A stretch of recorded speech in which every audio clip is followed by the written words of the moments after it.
Welcome to Americana Archives. Today's headline is Skunk, King of the Woods.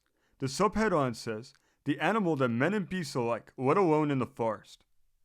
It says, it was storytelling time, and the men around the campfire were discussing the rank which wild animals hold among themselves, telling all sorts of yarns to prove that some particular beast was emperor of the northern forests.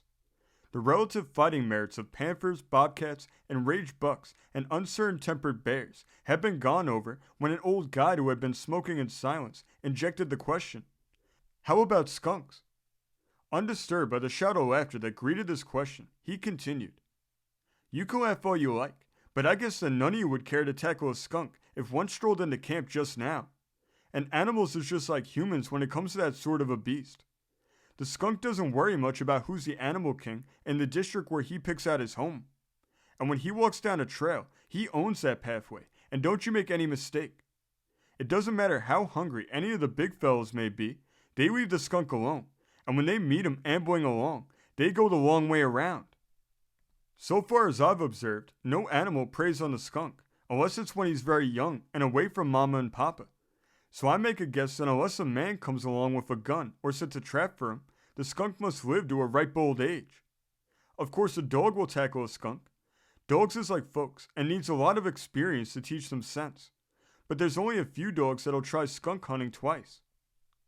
And just look at how human folks treat skunks. Suppose one should come along now and get mixed up with the camp stuff before you noticed.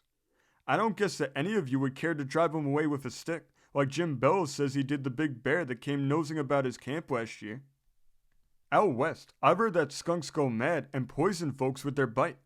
But I don't guess that anybody up here would let a skunk get near enough to bite him. Why?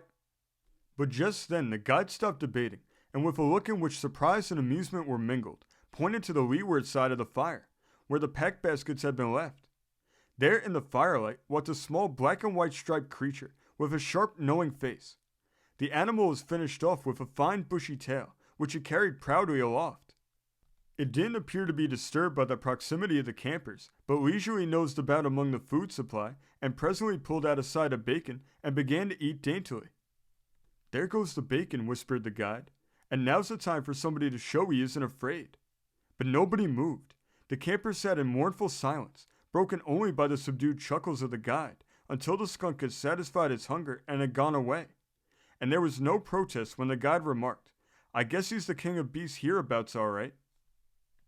This story came from the great state of New York, being reported in the Sun of October 8th, 1911. Thank you for joining us today. If you want to continue to uncover all of America's lost and forgotten history, then remember before you leave to hit the subscribe button, hit the notification bell, and remember to like and comment below. And we will see you next time on Americana Archives.